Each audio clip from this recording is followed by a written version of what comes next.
Bon, vous savez qu'on vit dans un monde où il est parfois important de connaître ses droits, simplement dans le but de les faire valoir. Et juste pour illustrer ça, avant qu'on aille plus loin, je me rappelle avoir aidé deux personnes qui, vous voyez, simplement pour flâner, s'étaient rendues à une foire, comme il y en a régulièrement dans les grandes villes, et aucune intention d'acheter, juste l'intention de flâner et puis de se promener. Il se trouve que ces deux personnes, à un moment donné, elles passent devant un stand d'un cuisiniste. Elles rentrent sur le stand, juste curieuses de voir un peu ce que cet artisan savait faire. Et bon, assez rapidement, un représentant vient les accoster jovialement et puis commence à leur expliquer, regardez ce qu'on sait faire, voilà ce qu'on fait, mais commencez chez vous. Et puis il les invite à s'asseoir, il commence à faire un petit croquis. Des petits croquis se transforment en devis et les devis se transforment tout d'un coup en une commande avec un montant conséquent à la clé. Ces deux personnes ressortent de ce stand, rentrent chez elles. Et ces deux personnes, tout d'un coup, c'est comme si leurs yeux s'ouvrent et elles se demandent mais qu'est-ce qu'on vient de faire? Qu'est-ce qu'on vient de faire? Et cet achat qui n'avait rien de mûrement réfléchi, rien qui n'avait mûri, qui était un peu soudain, précipité, eh bien cet achat, elle le regrettait presque instantanément de l'avoir fait. Et une seule chose les taraudait, c'était comment est-ce qu'on peut se désengager de cela. Donc rapidement, elles prennent contact avec cet artisan. Au téléphone, le ton est un peu moins jovial, puisque à présent qu'elles expliquent, écoutez, on aimerait se rétracter, l'artisan dit, c'est pas possible, vous ne pouvez pas. Et le chèque de caution, vous m'avez mis, impossible que je le résilie. Et vous pouvez imaginer la confusion, la perplexité, le trouble qui régnait dans le cœur de ces deux personnes, et j'ai oublié de préciser, c'était des personnes âgées. Je reste impressionné par la faculté de cet homme qui a réussi à mener des personnes qui n'avaient pas d'intention d'acheter jusqu'à ce point-là, de les convaincre de faire un achat comme ça, impulsif, et de s'engager aussi rapidement. Toujours est-il qu'en se renseignant, il y a des textes de loi qui indiquent que sur ce type d'achat, eh bien, il y a un droit de rétractation. Il y a un droit de rétractation. Cet artisan, lorsqu'il était contacté au téléphone par ces deux personnes qui ignoraient ce droit, eh bien, il a fait mine de ne pas être au courant. Oui, en tout cas, il s'est gardé de le mentionner.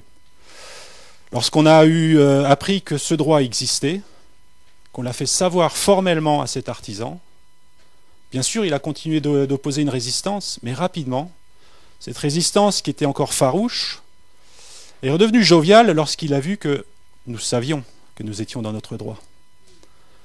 Et il est redevenu jovial en acceptant, comme ça, de grand cœur, d'annuler le chèque. Donc vous voyez l'importance de connaître ses droits dans certaines situations. Et je voudrais, grâce à cet exemple, eh bien, introduire ce message où je voudrais aussi parler de droits dont il nous faut être bien informés. Parce qu'à moins que nous n'en soyons informés, eh bien, nous risquons fort d'avoir affaire à bien pire que ce vendeur. Ce vendeur faisait son travail. Mais vous savez, le diable, c'est aussi un représentant. Mais de la pire espèce. Et qui nous refusera tous nos droits si nous ne savons pas les faire valoir et que nous ne lui démontrons pas que nous les connaissons. Alors je voudrais, pour illustrer cela, à présent faire tout un périple. On va remonter dans le temps, la machine à remonter dans le temps. On va passer à l'an 530 avant Jésus-Christ. Pouf, d'un seul coup. Cette année-là, eh bien, c'est une année très particulière parce que la période de captivité d'Israël, qui avait duré 70 ans, s'achevait. Elle s'achevait cette année-là, en 530 avant Jésus-Christ. Et pourquoi il y a eu cette période de captivité, me direz-vous, cette période de 70 ans? Eh bien, c'est parce que, à bien des reprises, Dieu avait averti longtemps à l'avance son peuple qu'il lui fallait revenir à Dieu. Plutôt que de courir après les idoles, plutôt que de courir après le péché, de se laisser pervertir, eh bien, plutôt que de rester dans cette course effrénée, Dieu avait mis en garde à bien des reprises et de bien des manières par ses serviteurs les prophètes, des années et des années auparavant, que cette tragédie était à la porte s'il n'y avait pas de changement. Malheureusement, pour faire l'histoire courte, eh bien, le peuple a eu l'oreille sourde aux appels de Dieu, qui étaient des appels remplis d'amour. Ces appels de Dieu sont restés sans réponse de la part du peuple.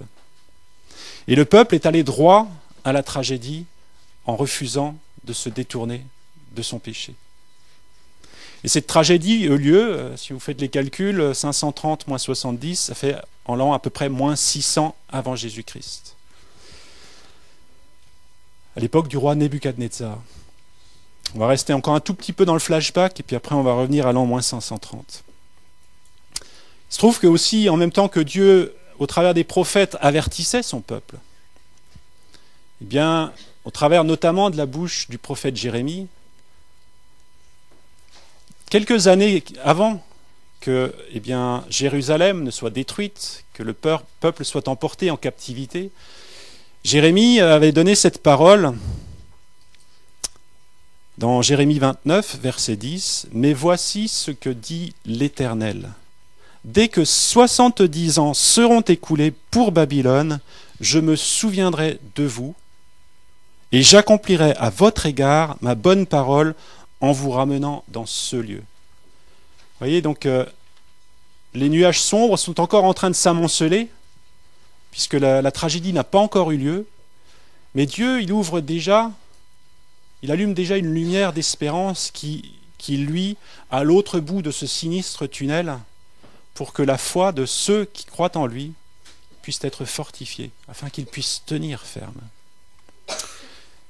Mais voyez-vous, et donc il annonce également la durée, c'est-à-dire que ça ne durera c'est vite dit, ça durera 70 ans. Si on parle à notre échelle à nous, 70 ans pour chacun d'entre nous, ça fait beaucoup.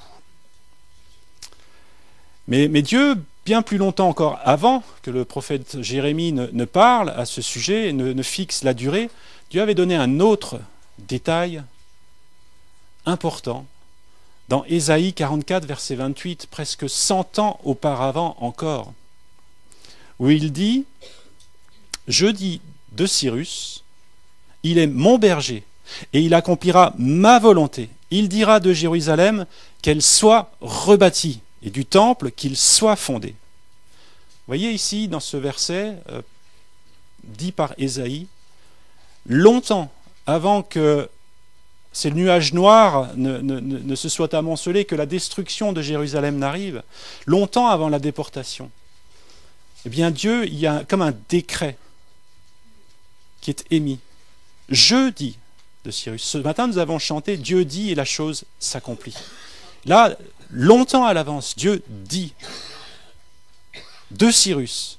Personne ne connaissait Cyrus. Cyrus n'était même pas né. Et Dieu dit de Cyrus, il est mon berger, et il dira de Jérusalem qu'elle soit rebâtie. Il promulguera lui aussi un décret. Vous voyez, il y a le décret de Dieu qui annonce qu'un autre décret suivra par la bouche de Cyrus, mais finalement c'est un seul et même décret, c'est Dieu qui décrète. Et alors on va revenir à présent dans notre histoire, mais cette petite parenthèse, simplement pour montrer que Dieu, il a de la suite dans les idées, qu'il est souverain et qu'il tient les temps et les circonstances entre ses mains et qu'il émet, il promulgue, il publie des décrets. On arrive maintenant au début de notre histoire, dans l'an 530 à peu près, avant Jésus-Christ. Ça se trouve dans Esdras 1, les versets 1 à 3. La première année de Cyrus, puisque cette fois-ci Cyrus est là, la première année de Cyrus, roi de Perse, donc c'est à peu près 170 à 200 ans plus tard, après la parole d'Ésaïe, la première année de Cyrus, roi de Perse, afin que s'accomplisse la parole de l'Éternel prononcée par la bouche de Jérémie, l'Éternel réveilla l'esprit de Cyrus, roi de Perse, qui fit faire de vive voix et par écrit 7 publications dans tout son royaume. Vous voyez, il est question d'une publication, quelque chose de public, un décret. de vive voix et par écrit. C'est quelque chose de très formel, un acte légal. Ainsi parle Cyrus, roi des Perses. L'Éternel, le Dieu des cieux, m'a donné tous les royaumes de la terre, et il m'a commandé de lui bâtir une maison à Jérusalem, en Juda. Qui d'entre vous est de son peuple? Que son Dieu soit avec lui et qu'il monte à Jérusalem, en Juda, et bâtisse la maison de l'Éternel, le Dieu d'Israël. C'est le Dieu qui est à Jérusalem. Alors, vous voyez, ça se passe exactement dans le timing annoncé, longtemps à l'avance. Lorsqu'il est dit ici, afin que s'accomplisse la parole prononcée par la bouche du prophète Jérémie, ça concerne l'accomplissement des 70 ans, puisque cette année-là, la première année de Cyrus, les 70 ans atteignaient leur terme. Il n'est pas mentionné la parole d'Ésaïe, mais vous comprenez qu'elle s'accomplit également, puisque c'est Cyrus qui publie ce décret. Au timing souhaité et sous l'action de l'Esprit de Dieu, qui a réveillé l'esprit de Cyrus. C'est-à-dire que Dieu dit longtemps à l'avance, et ce qu'il dit, il le fait au moment voulu, et tout ce que l'adversaire aurait pu vouloir faire, rien n'a pu s'opposer à l'accomplissement, ni dans les temps, ni au travers de la personne souhaitée par Dieu. Vous voyez la force du décret de Dieu, ou des paroles de Dieu. Alors, ce décret publié par Cyrus, c'est un décret qui met donc fin à la captivité, et les Israélites, ceux qui le veulent, peuvent rentrer en Israël pour reconstruire le temple. C'est leur mission, c'est leur mandat. Et il s'ensuit qu'environ 50 000 personnes se mettent en route pour se rendre à Jérusalem. Tout d'abord, ils vont retourner dans leur village d'origine, mais ensuite, assez rapidement, lorsqu'ils sont arrivés, ils se rassemblent tous à Jérusalem pour mener à bien ce mandat dont ils savaient qu'il venait non pas seulement de Cyrus, mais qu'il venait de bien plus haut, qu'il venait de l'Éternel, celui de reconstruire le temple. Et la première chose qu'ils font, c'est qu'ils reposent les fondations de l'autel. Et à partir de ce jour-là, lorsque les fondations de l'autel sont reposées, et ça, il faut s'imaginer le contexte, c'est-à-dire la ville est en désolation. Le temple tellement glorieux, le temple de Salomon, est en ruine. Il n'y a que l'autel qui est reconstruit. Et cet autel, à partir de ce jour-là, ils y apportent les sacrifices d'expiation et aussi d'adoration, comme on a pu le voir dans un message précédent. Esdras 3, verset 3, nous indique que cela se fit malgré la peur que leur inspiraient ceux qui s'étaient installés dans le pays durant l'exil. Il faut comprendre ici ce qui est dit, c'est-à-dire que des déportations, il y en a eu de nombreuses. Le peuple d'Israël a été déporté dans le pays des Assyriens, Babylone, etc. Mais d'autres peuplades ont été déportées, elles, pour être mises en Israël. Et c'est de ces peuplades-là qu'il s'agit. Et au travers de cette phrase qui mentionne la peur qui était inspirée par ces peuplades alentour, ça nous parle de l'opposition.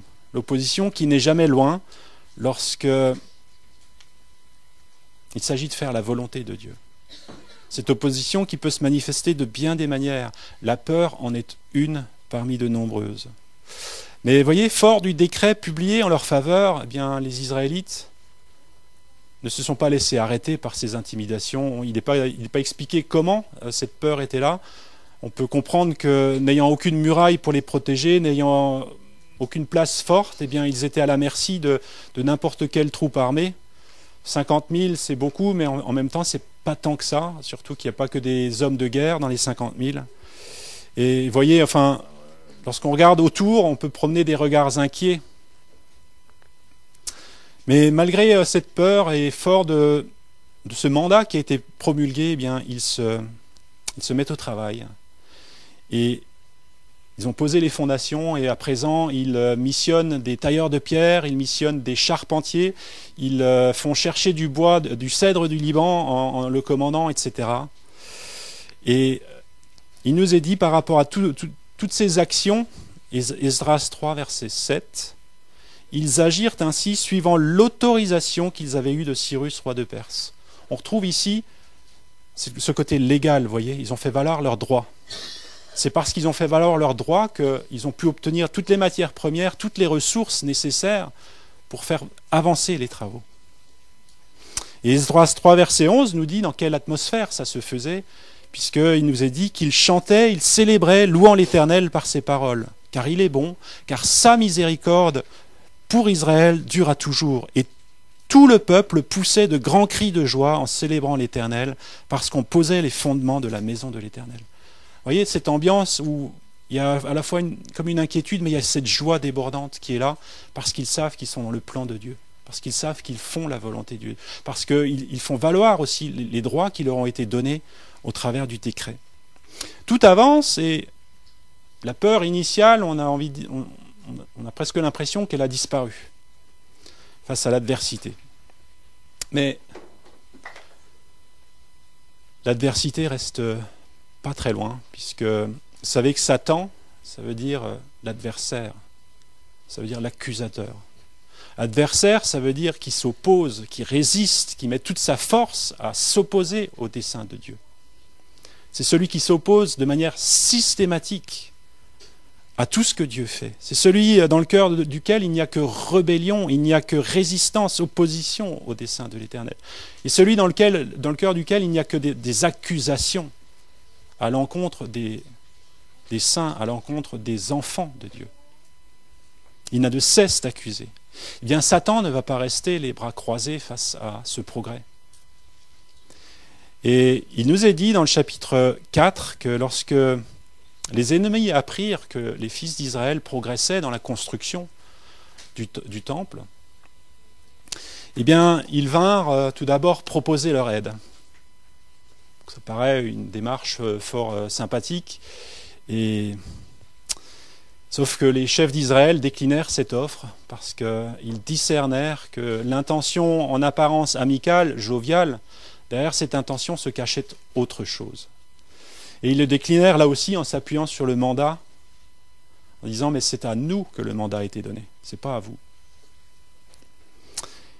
Et très rapidement, le vrai visage de cette aide allait se manifester dans Esdras 4, les versets 4 à 6. Comme quoi, vous voyez, il faut se méfier des apparences, les apparences peuvent être tellement trompeuses. Versets 4 à 6 dans le chapitre 4. Alors les gens du pays, vous voyez, ces mêmes gens qui avaient proposé leur aide, il nous a dit qu'ils découragèrent le peuple de Juda. Ils l'intimidèrent pour l'empêcher de bâtir. Et ils gagnèrent à prix d'argent des conseillers pour faire échouer son entreprise. Il en fut ainsi pendant toute la vie de Cyrus, roi de Perse, et jusqu'au règne de Darius, roi de Perse. Sous le règne d'Assuérus, au commencement de son règne, donc Assuérus, c'est le roi qui a succédé à Cyrus. Au commencement de son règne, ils écrivirent une accusation contre les habitants de Juda et de Jérusalem. Alors voyez, on retrouve ici tous les traits de l'adversaire que je vous ai cités précédemment, manifestés, découragèrent. Ils utilisèrent toutes les paroles, tous les stratagèmes possibles pour semer le découragement. Ils utilisèrent l'intimidation pour faire à nouveau appel à la peur. Si vous faites ça, mais vous allez voir ce qui vous arrive. Enfin, je ne sais pas de quelle manière, mais en tout cas, ils utilisèrent l'intimidation. Ils soudoyèrent, c'est-à-dire ils utilisèrent la corruption. Ils soudoyèrent des conseillers pour faire échouer l'entreprise. Des moyens pas très honnêtes, vous voyez. Et on en arrive au verset 6 où il est dit que lorsque Cyrus fut mort, et qu'avec lui peut-être la mémoire de cet édit qu'il avait promulgué, eh bien, ils attendirent la mort du roi Cyrus pour écrire une lettre. Et il nous a dit une lettre d'accusation au roi Assuérus, justement pour faire stopper les travaux. Toute une panoplie de l'attirail que le diable utilise. Dans cette situation-là, mais cette panoplie, il s'en sert encore aujourd'hui, dans chacune de nos vies.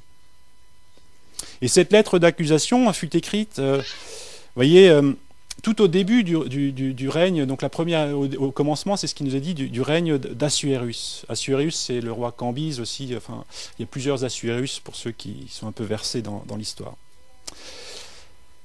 Et voilà ce qu'ils écrivent, la teneur de cette lettre. On va la lire dans Esdras 4, les versets 12 à 16. On a beaucoup de détails ici, je ne sais pas comment la Bible peut avoir tous ces détails, mais vous voyez, ça, c'est Dieu aussi. Et tout ça, ça nous est donné pour notre instruction.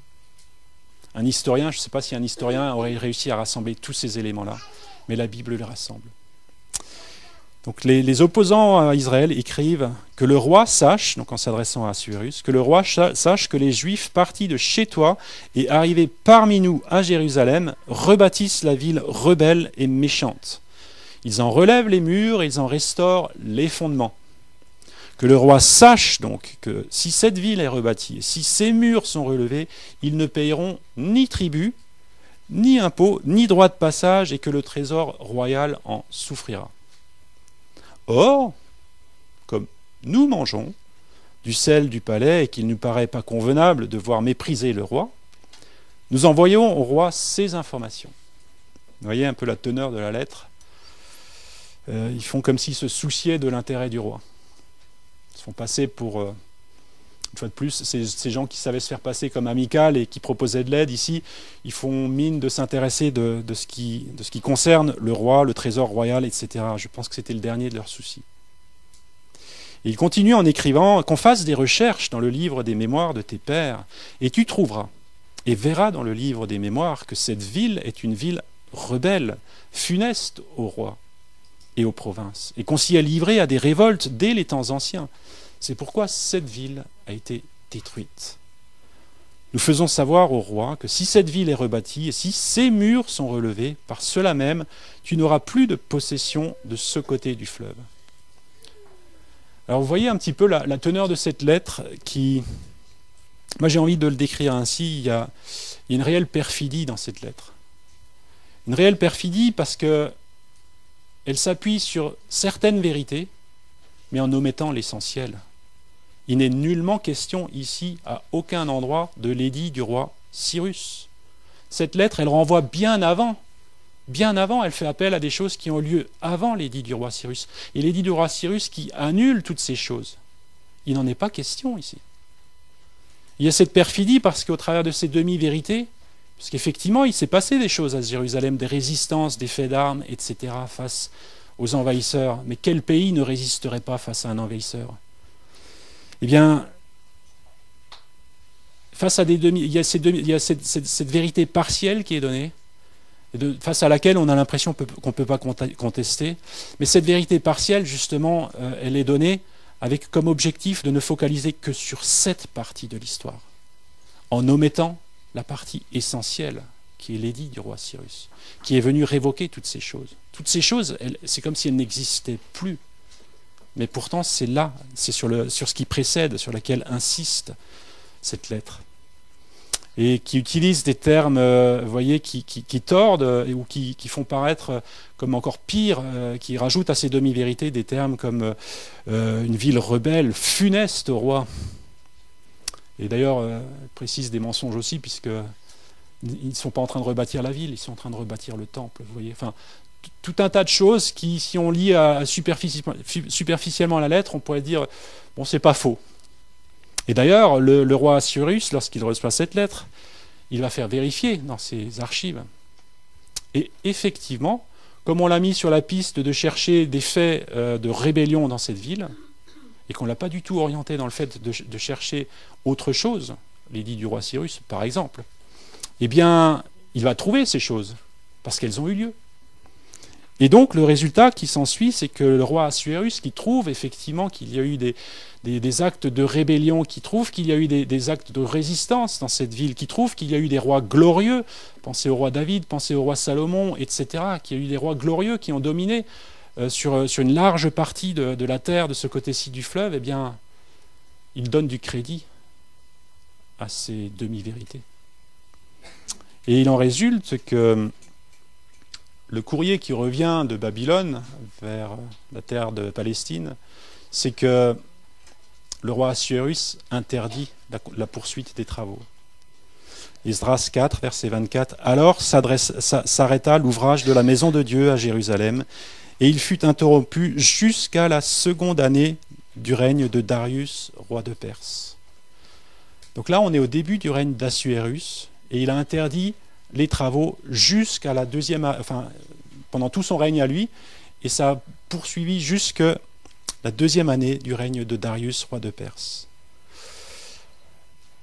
Alors, quelle réaction pour les Israélites?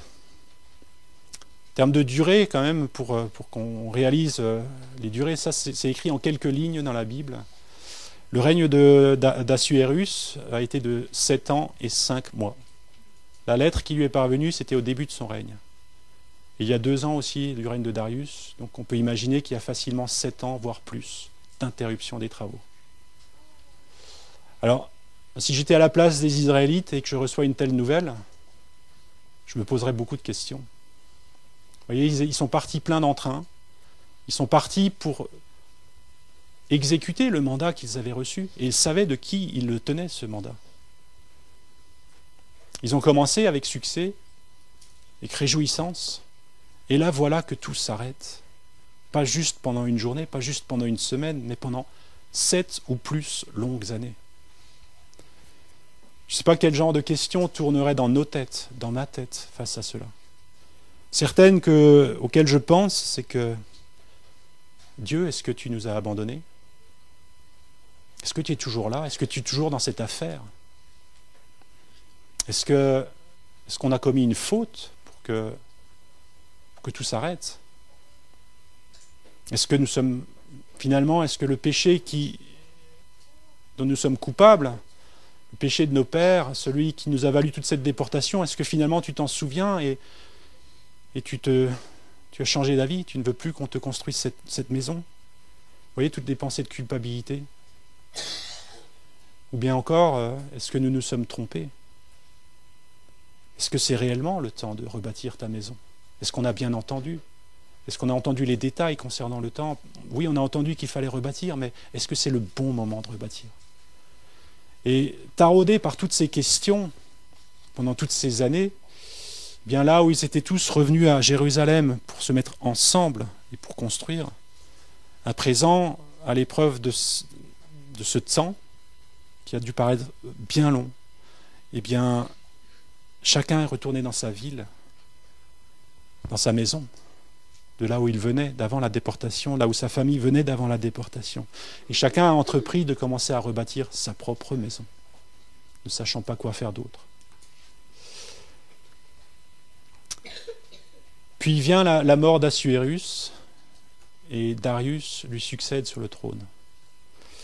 Et là, il y a des choses qui vont se produire. Première des choses qui va se produire, c'est que la voix prophétique va se réveiller. La voix prophétique au travers de la bouche de Agé.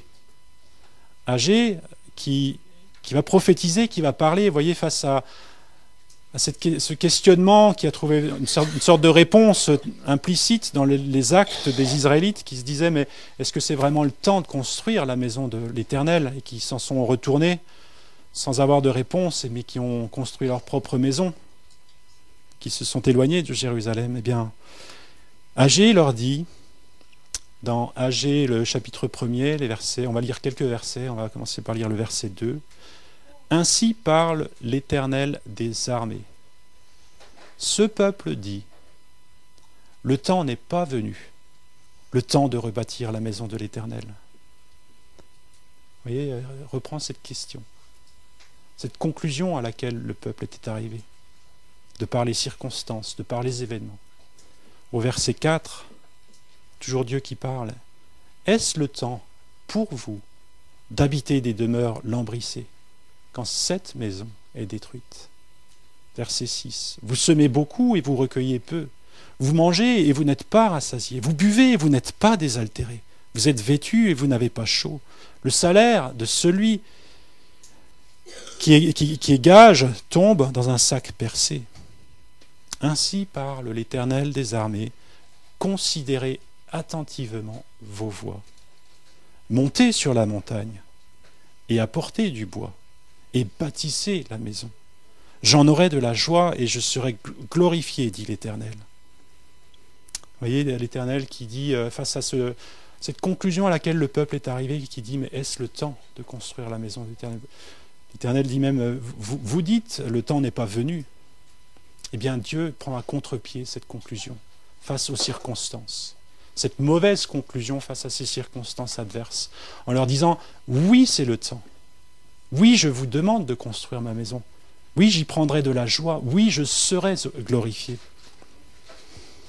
Et au verset 14, voilà ce qui se produisit, c'est que l'Éternel réveilla l'esprit de Zorobabel, fils de Shealtiel, gouverneur de Juda. Il réveilla l'esprit de Josué, fils de Jotsadak, le souverain sacrificateur, l'esprit de tout le reste du peuple, et ils vinrent. Ils se mirent à l'œuvre dans la maison de l'Éternel des armées, leur Dieu. Là où ils étaient éparpillés dans la diaspora, si on peut dire, voilà, eh bien, ils vinrent, ils se rassemblèrent à nouveau. Il y a de nouveau ce ensemble. Ils vinrent pour reconstruire et pour reprendre les travaux. Quand bien même l'interdiction demeurait, celle prononcée par Assuérus. Vous voyez, il y a eu cet électrochoc où ils savaient qu'ils avaient ce mandat de Dieu. Ils savaient qu'ils avaient quelque chose qu'ils avaient reçu de Dieu qui leur disait mais il faut reconstruire cette maison. Et Dieu qui vient les contrarier dans la conclusion erronée qu'ils avaient tirée. Et finalement Dieu, lorsqu'il leur dit vous dites ce n'est pas le temps de bâtir. Mais moi je vous dis. Vous voyez, Jésus il fait ça aussi dans le Nouveau Testament. Vous avez entendu, mais moi je dis. Moi je vous dis que c'est le temps. Ne vous fiez pas aux circonstances, ne vous fiez pas aux événements, ne vous fiez pas à l'opposition, mais fiez-vous au mandat que vous avez reçu. Fiez-vous à ma parole, fiez-vous à moi. Et rapidement à nouveau, puisque l'opposition n'est jamais loin, lorsque l'œuvre progresse, rapidement à nouveau des officiels vinrent à la rencontre du peuple. Et dans Esdras 5, les versets 3 et 4, ces mêmes officiels qui viennent et qui ont entendu parler que les travaux ont repris, ils viennent et ils disent « Mais qui vous a donné l'autorisation de bâtir cette maison et de relever ces murs ?» Ils leur dirent encore « Mais quels sont les noms des hommes qui construisent cet édifice ?» Vous voyez la force d'intimidation qui se trouve là derrière. Mais cette fois-ci, les anciens leur donnèrent une réponse qui nous est aussi relatée, et que ces officiels qui étaient venus les interroger ont retranscrit dans la lettre vers Darius. Et je vais vous lire ce qu'elle contient. Dans Esdras 5, les versets 11 à 13, voilà ce que les anciens ont dit. « Nous sommes les serviteurs du Dieu des cieux et de la terre. » Déjà, c'est une phrase forte de sens, forte de signification et de conséquences. Parce qu'il se réfère non pas face aux autorités humaines, mais il se réfère face à l'autorité suprême. Nous sommes les serviteurs du Dieu des cieux et de la terre, et nous rebâtissons la maison qui avait été construite il y a bien des années. Un grand roi d'Israël l'avait bâtie et achevée. Mais après que nos pères eurent irrité Dieu des cieux, il les livra entre les mains de Nebuchadnezzar, roi de Babylone, le Chaldéen qui détruisit cette maison et emmena le peuple captif à Babylone. Toutefois, qui est comme un mais, toutefois, la première année de Cyrus, roi de Babylone, le roi Cyrus donna l'ordre de rebâtir cette maison de Dieu. Il donna l'ordre. Vous voyez, il y a ce décret qui est mentionné ici. Ce côté légal, ce côté juridique auquel il est fait mention. Et là où l'adversaire, dans la lettre précédente, orientait les recherches pour aller chercher tous les actes de rébellion, toutes les choses du passé, et sans doute ils en ont trouvé quantité, et bien là, cette fois-ci, les recherches étaient orientées dans une autre direction, mais dans la direction de cet édit qui avait été promulgué après toutes ces choses. Cet édit qui était encore, qui fait foi, si vous voulez, en jouant un peu sur les mots. Bien, les anciens, ils font valoir leurs droits. Esdras 6, et on va juste lire les versets, alors c'est encore un dernier passage assez long, Esdras 6, les versets 1 à 3, et puis ensuite 6 à 11. Alors, lorsque le roi Darius reçut cette lettre, alors le roi Darius donna cet ordre de faire des recherches dans la maison des archives où l'on déposait les trésors à Babylone. Et l'on trouva à Achmeta, capitale de la province de Médie, un rouleau sur lequel était écrit le mémoire suivant. La première année du roi Cyrus, le roi Cyrus a donné cet ordre au sujet de la maison de Dieu à Jérusalem, que la maison soit rebâtie, pour être un lieu où l'on offre des sacrifices, et qu'elle ait de solides fondements. Verset 6. Maintenant, Tatnaï, gouverneur de l'autre côté du fleuve, Chétar, Boznaï et vos collègues à Pharsac, qui demeuraient à l'autre côté du fleuve, tenez-vous loin de ce lieu. Tenez-vous loin de ce lieu. C'est ordre de Darius. Laissez continuer les travaux de cette maison. Que le gouverneur des Juifs et les anciens des Juifs la rebâtissent sur l'emplacement qu'elle occupait. Voici l'ordre que je donne touchant ce que vous aurez à faire à l'égard de ces anciens des Juifs pour la construction de cette maison de Dieu. Les frais pris sur les biens du roi provenant des tribus de l'autre côté du fleuve seront exactement payés à ces hommes afin qu'il n'y ait pas d'interruption. Il prend en charge tous les frais de la construction et il fallait veiller dorénavant à ce qu'il n'y ait plus aucune interruption, en particulier à cause du manque de matières premières pour construire. Les choses nécessaires pour les holocaustes du Dieu des cieux, jeunes taureaux, béliers, agneaux, froment, sel, vin et huile seront livrés sur leur demande aux sacrificateurs de Jérusalem, jour par jour et sans manquer, afin qu'ils offrent des sacrifices de bonne odeur au Dieu des cieux et qu'ils prient pour la vie du roi et de ses fils. Non seulement la matière première pour la construction du temple, mais aussi tout ce qui était nécessaire pour le culte, les sacrifices. Et voici l'ordre que je donne touchant quiconque transgressera cette parole. On arrachera de sa maison une pièce de bois, on la dressera pour qu'il y soit attaché, et l'on fera de sa maison un tas d'immondices. Vous voyez, un sérieux retournement de situation. En faisant valoir leurs droits, bien la situation est à présent totalement retournée. Parce qu'ils ont orienté les recherches dans le sens de cet édit du roi Cyrus. Alors, pourquoi cette histoire? Pourquoi cette histoire? Eh bien, pour plusieurs raisons. Parce qu'on voit que Dieu, il a de la suite dans les idées. Parce qu'on voit que Dieu est souverain. Parce qu'on voit que Dieu, il maîtrise le timing à la perfection. Parce qu'on voit qu'au travers des siècles, là où tout contrôle échappe aux mains humaines, eh bien Dieu, il reste le maître. C'est en ce Dieu-là que nous pouvons nous confier. C'est en ce Dieu-là que nous croyons. Celui qui est le maître à l'échelle des siècles, n'est-il pas aussi maître à l'échelle de notre vie? Alors pourquoi cette histoire? Eh bien parce qu'elle met aussi en évidence toutes les ruses, sans doute pas toutes, mais un certain nombre de ruses favorites de l'adversaire de nos âmes, celui qui n'aura de cesse de manifester de l'opposition, qui n'aura de cesse de nous accuser, qui n'aura de cesse de vouloir nous renvoyer sur les choses qui datent avant qu'un édit royal n'ait été décrété en notre faveur. Celui qui n'aura de cesse de vouloir nous renvoyer là pour justifier qu'il faut s'arrêter, pour nous décourager, pour nous accabler, pour nous détruire, pour nous remettre la tête dans la poussière. Pourquoi cette histoire? Eh bien parce qu'elle nous parle justement d'un édit royal qui était promulgué. Temps d'Assuérus, les décrets qui étaient promulgués par le roi, ces décrets étaient irrévocables. C'est-à-dire, et vous pouvez trouver ça à différents endroits, notamment dans le livre d'Esther, vous voyez, lorsque cet édit a été promulgué, que les Juifs étaient passibles de mort, et qu'à un moment donné, Esther parvient à convaincre le roi que cet édit était une machination, et que ce n'était pas un bon édit. Eh bien, le roi a dit, mais je ne peux pas revenir sur cet édit. Les édits sont irrévocables même par le roi. Ça nous parle de quelque chose de légalement, mais tellement solide, vous voyez.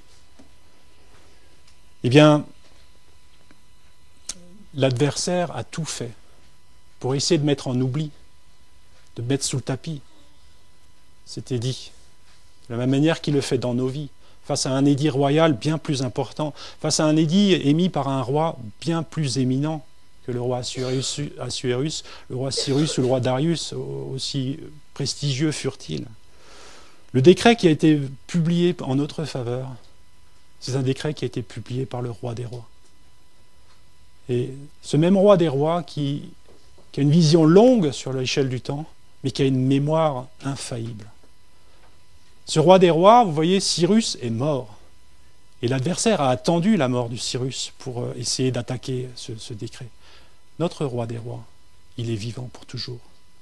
Jésus-Christ est son nom. Il est sorti du tombeau et il vit à jamais. Ce décret stipule que si nous avons accepté Jésus comme notre sauveur, alors nous aussi nous sommes au bénéfice de ce décret immuable et irrévocable. Ce décret a été publié haut et fort.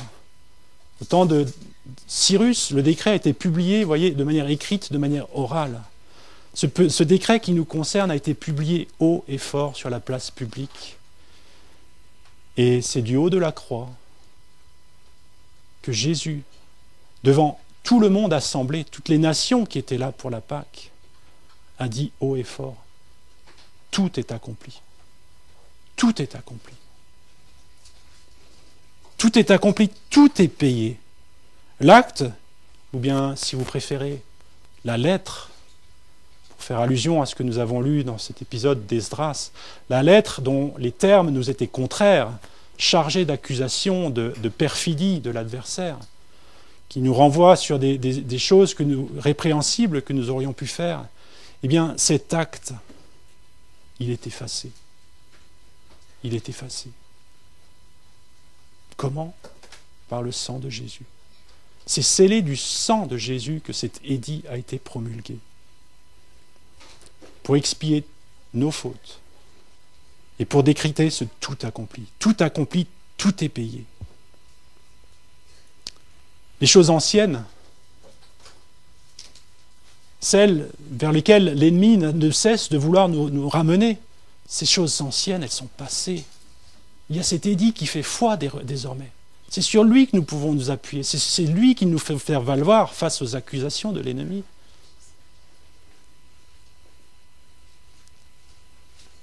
Toutes choses sont devenues nouvelles grâce à cet édit. Ça aussi, il nous faut le faire valoir face à l'ennemi de nos âmes. Tout est accompli pour que nous soyons réconciliés même avec Dieu, avec notre Père. Tout est accompli pour que nous soyons enfants de Dieu. Rien ne peut plus nous séparer de l'amour de Dieu. Rien. Sur la base de cet édit, rien ne peut nous séparer de l'amour de Dieu. Pas même les plus perfides insinuations, calomnies, accusations de l'adversaire. Tout est accompli pour que nous ayons un accès continu et largement ouvert au trône de la grâce.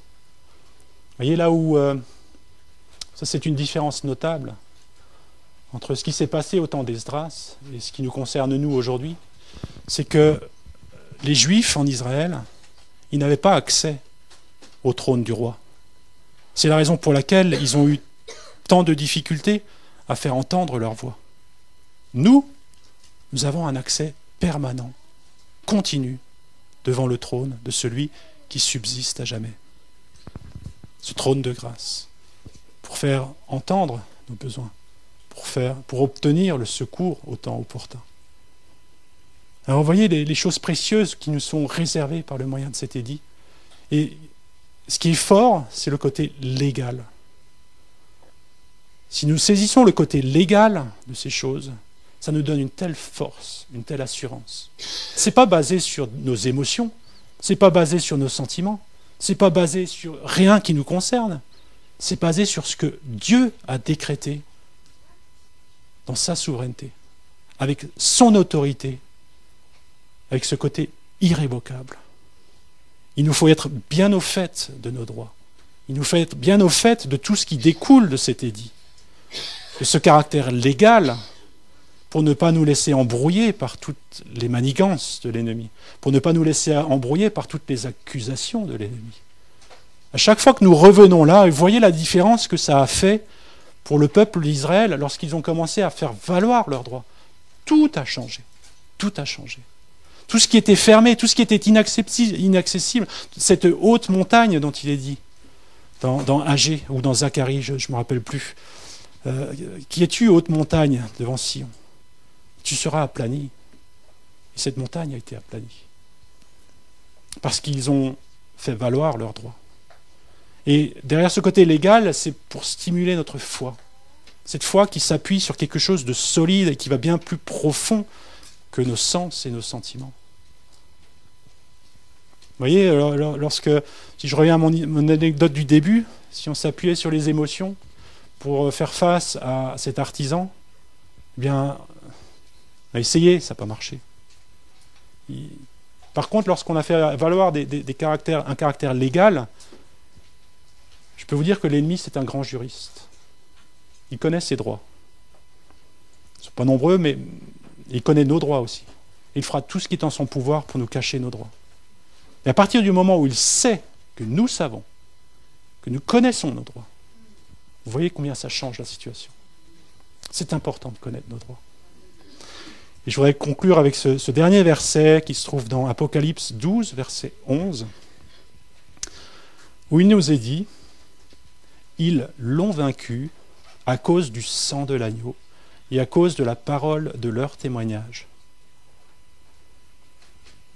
Le sang de l'agneau, ça nous rappelle cet édit, ce décret légal émis en notre faveur, si du moins nous avons accepté Jésus-Christ comme notre Sauveur. Et la parole de notre témoignage, c'est nous qui utilisons ce décret pour tenir tête légalement à l'ennemi de nos âmes sur la base de ce décret. Et sur cette base-là, il nous est promis qu'ils l'ont vaincu. Vous voyez l'importance de savoir quels sont nos droits et le caractère légal de ce droit. Ce caractère irrévocable, ce caractère immuable parce que c'est Dieu lui-même qui l'a émis. Je vous invite à prier. Seigneur, nous te remercions parce que Seigneur, tu es ce Dieu qui, longtemps à l'avance, annonce ce qu'il va faire. Dès le jardin d'Éden, Seigneur, tu avais annoncé ce que tu allais faire, Seigneur, en écrasant par la postérité d'Adam et Ève la tête du serpent, celui-là même qui venait de remporter une bataille, Seigneur. Et Seigneur, la victoire, elle t'appartient, Seigneur. Et Seigneur, nous te remercions parce que tu émets des décrets, Seigneur, du haut du ciel, Seigneur, des décrets en notre faveur, Seigneur. Tu as émis ces décrets, Seigneur, au travers de Jésus-Christ, dont la venue était annoncée tellement longtemps à l'avance. Bien plus longtemps que le roi Cyrus, Seigneur. Merci de ce que tu as publié ces décrets sur la place publique, Seigneur, du haut de la croix, Seigneur, en disant que tout est accompli. Tout ce qui relève de tes promesses, de tes desseins, Seigneur, pour nos vies, tout ce qui est nécessaire à l'accès à ces promesses, à l'accès à ces ressources qui autrement nous sont impossibles, Seigneur. Toutes ces choses, elles nous sont accessibles à présent. Et nous pouvons faire valoir nos droits, Seigneur, face à l'adversaire de nos âmes, Seigneur. Alors merci, Seigneur, pour ce que tu as accompli, Seigneur, et que notre foi, Seigneur, puisse plonger toujours plus profondément, Seigneur, pour nous saisir, Seigneur, de l'héritage qui est le nôtre, pour nous saisir de l'identité qui est la nôtre, Seigneur, pour nous saisir de ce que tu as fait, de tout ce que contient ce tout accompli, Seigneur. Amen.